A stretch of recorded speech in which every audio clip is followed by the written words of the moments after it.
Recently V-Dem বা varieties of democracy ইনস্টিটিউটের পক্ষ থেকে একটা ডেমোক্রেসি ইন্ডেক্স পেশ করা হয়েছে, যাতে ইন্ডিয়াকে অতি নিম্নমানের স্বৈরতন্ত্রের মধ্যে ফেলা হয়েছে। আর শুধু এই ভিডেম না, এর আগে বেশ কয়েকটা ডেমোক্রেসি ইন্ডেক্সে ইন্ডিয়াকে লো র্যাঙ্ক করা হয়েছে, যেখানে বলা হয়েছে ইন্ডিয়াতে চলছে লোক দেখানো ডেমোক্রেসি, বা বর্তমানে ইন্ডিয়া হলো পার্টলি ফ্রি একটা কান্ট্রি। দ্য ইকোনমিস্টের মতে তো ইন্ডিয়াতে চলছে ইলেকশনের মাধ্যমে স্বৈরতন্ত্র। তাই বর্তমানে ভারত সরকার ঠিক করেছে এমন একটা ডেমোক্রেসি ইন্ডেক্স তৈরি করবে যেটা হবে অনেক নিউট্রাল, আনবায়াসড, আর সব দিক থেকে বিবেচনা করে তবেই বানানো হবে এই ইন্ডেক্স। আর ভারত সরকারের যে এই নিজস্ব ইন্ডেক্স আনছে, এসব ইন্টারন্যাশনাল অর্গানাইজেশনের ইন্ডেক্সকে কাউন্টার করার জন্যও কিন্তু ভারত সরকার এরকম করতে চলেছে। কিন্তু প্রশ্ন হচ্ছে, ভারতের ডেমোক্রেসির ওপরে বা ডেমোক্রেসির বিপক্ষে উঠতে থাকা এই সমস্ত তথ্যগুলো কতটা সত্যি কি এইসব ডেমোক্রেসি ইন্ডেক্সগুলো ভারতকে ছোট দেখানোর জন্য বা ভারতের নাম ইন্টারন্যাশনালি খারাপ করার জন্য বানানো হয়, নাকি এগুলোতে এতটাই গলদ থাকে যে এর রেজাল্টটা এরকম ভুল আসে? ডিসকাস করব আজকের ভিডিওতে। কিন্তু চ্যানেলে নতুন হলে চ্যানেলটি সাবস্ক্রাইব করুন আর ভিডিওটি একদম এন্ড অবধি দেখুন। India is publishing its own, a homegrown democracy index. The VDEM indices, which have in fact ranked India, and there's been of course a lot of controversies around V-Dem থেকে freedom house প্রায় সবকটা ইন্ডিকেটরেই সবসময় ইন্ডিয়াকে ডেমোক্রেসির দিক থেকে একদম নিচের দিকে রাখা হয়। কখনো কখনো তো প্যালেস্টাইনের সাথে ইন্ডিয়ার তুলনা করা হয়। আর এই ইন্ডিকেটরগুলো খুবই ইম্পর্টেন্ট ওয়ার্ল্ড ব্যাংকের গভর্নেন্স ইন্ডিকেটরে নিজেদের দেশের র্যাঙ্কিং ভালো রাখার জন্য। ওয়ার্ল্ড ব্যাংকের এই গভর্নেন্স ইন্ডিকেটরের প্রয়োজন হয় ওয়ার্ল্ড ওয়াইড একটা পারসেপশন ক্রিয়েট করার জন্য যে পার্টিকুলার এই দেশের ডেমোক্রেসি রয়েছে। আর যখন কোনো দেশে ডেমোক্রেসি শেষ হয়ে যায়, সেখানে স্বৈরাচারী সরকার চলে আসে, কোনো ডেভেলপ কান্ট্রি তাদের সাথে কোনো রকম যোগাযোগ রাখতে চায় না। ফলে দেশে ইনভেস্টমেন্ট আসতে কম হয় এবং অনেক সময় ইন্টারন্যাশনাল সাহায্যও পেতে তাদের অসুবিধা হয়। ইন্ডিয়া কিন্তু সবসময় এই সমস্ত ইন্ডেক্সগুলোকে মিথ্যা বলে এসেছে। কারণ প্রেস ফ্রিডম থেকে ওয়ার্ল্ড হ্যাপিনেস ইন্ডেক্স, সব কিছুতেই ইন্ডিয়াকে পিছনে রাখা হয়। খুব শকিং কথা হলো, এই সমস্ত ইন্ডেক্স যারা তৈরি করছে তারা ওয়ার্ল্ড হ্যাপিনেস ইন্ডেক্সে প্যালেস্টাইনকে রেখেছে 103-এ আর ইন্ডিয়াকে রেখেছে 126 র্যাঙ্কে। তাহলে তো প্রে ফর প্যালেস্টাইন না লিখে প্রে ফর ইন্ডিয়া লেখা উচিত।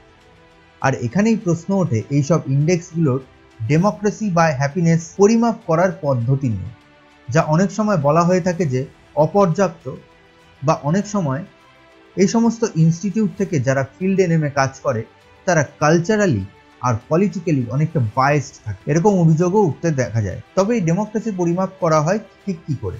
আসলে ডেমোক্রেসি পরিমাপ করার পদ্ধতি আছে, যার মাধ্যমে কয়েকটা বেশিরভাগ ইনস্টিটিউটগুলো ইউজ করে থাকে। যার মাধ্যমে প্রথম হলো অবজারভেশনাল ডেটা, মানে এখানে কোনো ইনস্টিটিউট অবজার্ভ করে যে কত শতাংশ মানুষ ভোট দিচ্ছে, ঠিকভাবে ভোট দিতে পারছে, পার্লামেন্টের কাজ কেমন চলছে।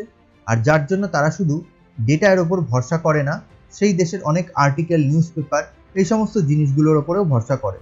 দ্বিতীয় পদ্ধতি হলো এক্সপার্ট সার্ভে, যেখানে কোনো একটা দেশে কয়েকজন সিলেক্টেড এক্সপার্টকে দিয়ে সেই দেশের ডেমোক্রেসি নিয়ে বিশ্লেষণ করতে বলা হয়। তৃতীয় হলো রিপ্রেজেন্টেটিভ সার্ভে, যেখানে সাধারণ মানুষদের মধ্যে গিয়ে জানতে চাওয়া হয় সেখানকার গণতন্ত্র কিভাবে কাজ করছে। এবার ইউনাইটেড নেশন যেখানে বলে অবজারভেশনাল ডেটা বা ওডি ইউজ করতে, যাতে সেটা সবার কাছে অ্যাকসেপ্টেড হয়। কিন্তু অপর অনেক দিক থেকে অনেক ইনস্টিটিউট আছে যারা বলে যে এক্সপার্ট সার্ভে না করলে অনগ্রাউন্ড রিয়ালিটি বোঝা যায় না। কিন্তু ভালো করে দেখলে দুটো পদ্ধতিতেই অনেক ভুল থাকে। যেমন নিউজ পেপার আর্টিকেল অনগ্রাউন্ড রিয়ালিটি বলে না, সেরকমই কিন্তু এক্সপার্টরাও এই দেশে অনেক নানা পলিটিক্যাল পার্টির প্রতি বায়াসড থাকতে পারে। এবার অন্যদিকে প্রতিটা ইনস্টিটিউট এটা স্বীকার করে যে ডেমোক্রেসি হলো একটা পলিটিক্যাল ম্যাটার, যেখানে সাধারণ মানুষরা নিজেদের মতো করে স্বাধীনভাবে ভোট দিতে পারে, যাতে ভোট রিগিং না হয়, তার মানেই তাদের কাছে ডেমোক্রেসি। এটা ম্যাক্সিমাম ইনস্টিটিউট বা বেশিরভাগ সবকটা ইনস্টিটিউটই এটা মানে। কিন্তু ডেমোক্রেসি কেমন চলছে সেটা জানার জন্য তারা নানা অন্য প্রশ্ন করে থাকে। তারা কিন্তু ভোটারদের গিয়ে বলে না যে আপনারা কি ভোট দিতে পারছেন, ভোটে কি রিগিং হচ্ছে, এই প্রশ্নগুলো তারা কখনো করে না। এবার ভাবুন, আমি জানতে চাই আপনি দুপুরে কি খেয়েছেন, এটা আমি জানতে চাই, কিন্তু আপনাকে প্রশ্ন করলাম আপনি আজকে কি কিনেছেন বাজার থেকে। সেই হিসাবে আমি একটা আন্দাজ করে নিলাম যে আপনি আজকে দুপুরে কি খেয়েছেন। এবার এমনটা তো হতেই পারে যে আপনি যা বাজার থেকে কিনে এনেছেন সবটা খাননি, কিছুটা ফ্রিজে রেখে দিয়েছেন। এখানে এই ডেমোক্রেসি ইন্ডেক্সগুলো এরকমই অ্যাজিউম করে বা বলা যেতে পারে ইচ্ছা করেই এই ধরনের ভুল র্যাঙ্কিং পাবলিশ করে থাকে। যেমন এরা একটা প্রশ্ন করে থাকে মাইনরিটিদের জন্য সঠিক কি আইন তৈরি হয়েছে, আর সিভিল সোসাইটি গ্রুপ বা বলতে পারা যায় এনজিও গুলো যারা সমাজে উন্নয়নমূলক কাজ করছে তারা কি ঠিকঠাকভাবে কাজ করতে পারছে। এবার এই দুটো কোয়েশ্চেনের অ্যান্সার যদি না হয় তাহলেই ধরে নেওয়া হবে যে ভারতে ডেমোক্রেসি নেই। কিন্তু এটা তো হতেই পারে যে কোনো একটা সরকার এই কাজগুলো ঠিকঠাক করছে না, কিন্তু তারপরে সেই সরকারের এগেনস্টে প্রোটেস্ট চালু হয়েছে। যেমন মাইনরিটিদের ভালোর জন্য পলিসি না আনলে আর সিভিল সোসাইটিকে কাজ করতে দেওয়া না হলে তারা চাইলেই ইন্ডিয়াতে প্রোটেস্ট করতে পারে, এমনকি তারা কোর্টেও যেতে পারে, যেখান থেকে সেখানে সরকারের ওপরে প্রেশার ক্রিয়েট করা যায়। ডেমোক্রেসি তো এখানেই, কিন্তু তারা এই প্যারামিটারগুলো কখনোই দেখে না। তারা দেখে যে আইন তৈরি হচ্ছে মাইনরিটিদের জন্য, নাকি সিভিল সোসাইটি কাজ করতে পারছে। যদি পারে তাহলে ডেমোক্রেসি আছে, না পারলে সেই দেশে ডেমোক্রেসি নেই। পরবর্তীতে যে প্রোটেস্ট হচ্ছে, যে তারা কোর্টে যেতে পারছে, তার মাধ্যমে সরকারের উপরে প্রেশার ক্রিয়েট হচ্ছে, সরকার তারপরে বাধ্য হচ্ছে কাজ করতে, এইখানে কিন্তু ডেমোক্রেসি ধরা হয় না। তো এইভাবেই কাজ করে থাকে অন্যান্য সাধারণ দেশের ডেমোক্রেসির মতো।